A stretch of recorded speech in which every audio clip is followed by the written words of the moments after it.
안녕하세요. 엔지니어스 초이스입니다. 본 채널은 개인 학습 내용을 공유하고 소통하는 것이 목적이며 투자 권유가 아님을 말씀드립니다.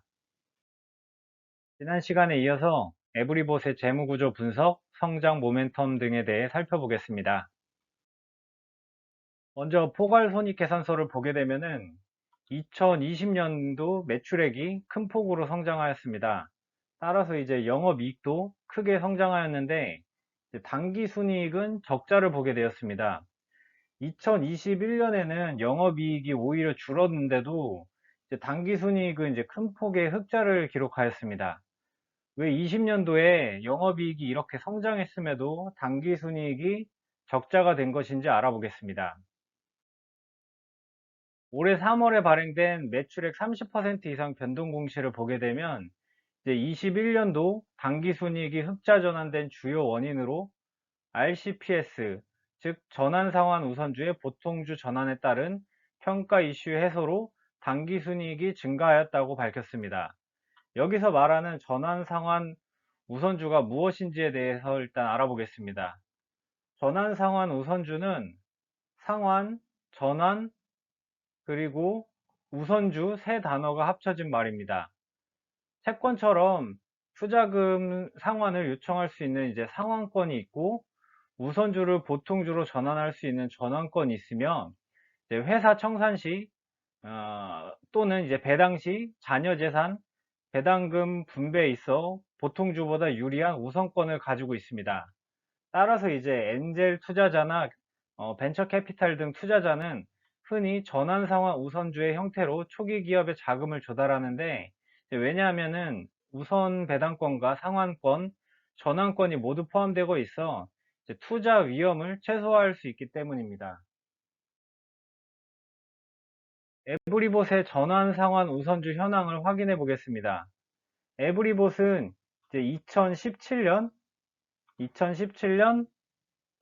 기술보증기금과 GS 홈쇼핑으로부터 투자를 받으면서 전환상환 우선주를 발행했습니다. 기술보증기금에 약 12만 5천주, GS 홈쇼핑에 5만 8천주가량을 발행하였는데, 이는 이 오른쪽 증자 현황에서도 확인할 수 있습니다. 2017년 6월 달에 기술보증기금, 여기 이 두 수치를 합하면은 기술보증기금에 발행된 총 주식수가 됩니다. 그리고 11월 달에는 GS 홈쇼핑에 발행이 됐는데 모두 2020년 12월 달에 보통주로 전환이 되게 되었습니다. 전환 상환 우선주를 보통주로 전환하는 것은 일반적으로 IPO 전에 발생합니다. 전환 상환 우선주는 상장 전에는 일반 기업 회계 기준에 따라 자본으로 인식이 되는데 상장을 추진하게 되면은 국제 회계 기준에 따라야 하기 때문에 부채로 인식되게 됩니다. 따라서 상장 시 필요로 하는 부채 비율 기준을 초과할 수 있기 때문에 우선주를 보통주로 전환시켜 자본 잉여금으로 인식되게 만들어서 자본에 포함시킵니다. 에브리봇은 21년 7월 상장을 준비하기 위해서 20년도에 본 작업을 진행하였습니다. 이 아래 그림을 보시면은 전환 전 우선주는 부채로 잡혀 있고 총 22억 가량이었습니다. 이를 약 153억 원의 보통주로 전환이 되면서 자본 항목으로 잡히게 되었고 이 전환을 하면서 약 131억 원의 금융비용이 발생되게 된 것입니다. 전환 상환 우선주 전환에 따른 금융비용은 실제 현금 유출이 없는 회계적 이슈입니다. 또한 에브리봇의 전환 상환 우선주는 2020년 모두 보통주로 전환이 되었기 때문에 앞으로 당기순이익에 영향을 줄 일은 없습니다. 다만 에브리봇의 성장과 더불어 큰 이익을 얻게 된 기술보증기금과 GS홈쇼핑이 보통주를 장내 매도하며 투자금을 회수해 갈 수 있고 실제로 기술보증기금은 작년 7월부터 8월 초까지 약 8만 5천 주의 주식을 매도하였습니다. 포괄손익계산서로 전환상환 우선주에 대한 내용을 다시 확인해 보겠습니다. 2020년도 이 금융원가 항목에 전환상환 우선주 전환에 따른 금융비용 131억 원이 포함되어 있습니다. 이제 영업이익이 130억 정도였는데 금융원가 133억 원 등을 이제 가감을 하니 당기순이익이 이제 9억 원가량 적자를 기록하게 되었습니다. 하지만 이제 21년도에는 전환상환에 대한 이제 금융비용이 발생하지 않았기 때문에 금융원가가 한 4억 8천만 원 정도만 발생하였고, 따라서 당기순이익은 한 95억 원가량 흑자를 기록하게 된 것입니다. 재무상태표를 보면은 2021년도 상장을 통해서 자본이 크게 증가하였습니다. 따라서 이제 부채 비율도 한 32% 이하로 낮아졌고, 유동 비율도 715%로 높아져서 이제 매우 안정적인 재무 구조를 보여주고 있습니다. 이제 매출 분석 자료를 보겠습니다.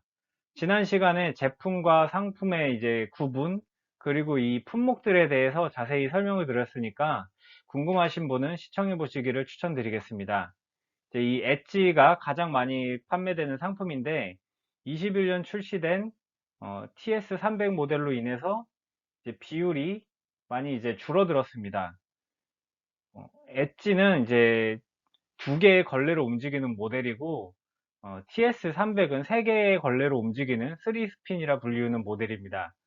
그리고 여기 VR 6000은 이제 삼성전자에서 해외에 ODM으로 수출하는 모델로 2020년도부터 이제 판매되기 시작하였고 21년도에 그 비중이 이제 증가하였습니다. 주요 품목별 수출 비중을 보게 되면은 엣지와 VR6000은 매출이 매년 증가하고 있고, 이제 TS300 그 3스핀 모델은 21년도에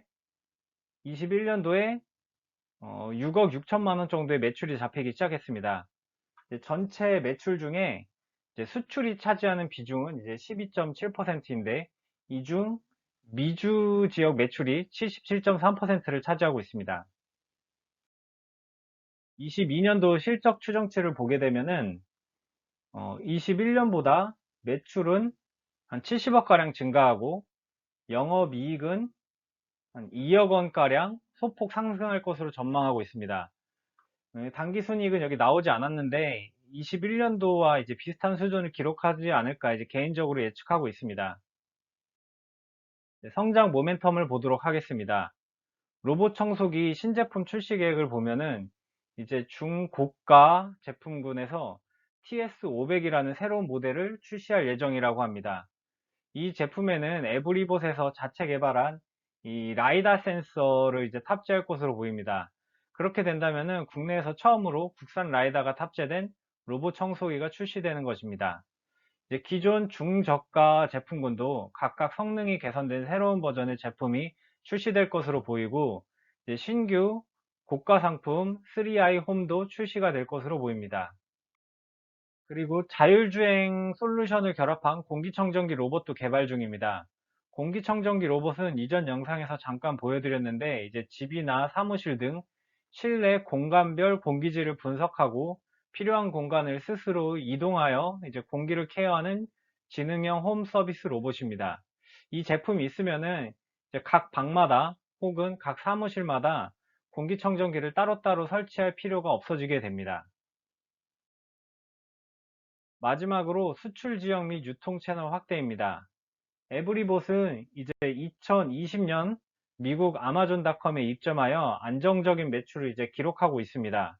그리고 다양한 국가에 아마존 입점을 확대하고 있는데, 아래 이제 입점 예정이라고 나와 있는 5개 국가 중에 제가 직접 찾아본 결과 이제 프랑스, 그리고 인도, 독일 3개국은 실제로 에브리봇 제품이 판매 중인 것을 확인하였습니다. 또한 이제 엣지 모델은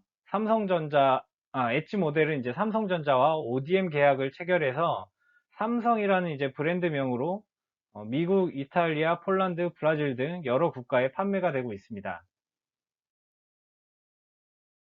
현재 에브리봇을 포함한 로봇 관련주들이 삼성, LG의 이제 로봇 사업 확대 소식에 연일 강세를 보이고 있습니다. 서비스 로봇 시장의 성장성은 의심할 여지가 없으나 이제 한 가지 우려스러운 점은 주가가 상승하는 속도에 비해 영업이익이 증가하는 속도는 그렇게 가파르지 않다는 점입니다. 이제 앞에서도 살펴봤듯이 에브리봇의 영업 실적은 작년과 비슷할 것으로 예측되고 있고 경쟁사에서 다양한 로봇 청소기 제품이 연이어 출시되고 있기 때문에 이런 분위기에 휩싸이는 것은 위험하다고 보여집니다. 현재 퍼가 30배 가까이 가파르게 상승하였으니 매수를 고려한다면은 좀 다소 진정이 된 뒤에 판단하는 것이 좋을 것 같다는 개인적인 의견을 남깁니다. 지금까지 시청해 주셔서 감사드리고 도움이 되셨다면 구독, 좋아요 부탁드리겠습니다. 감사합니다.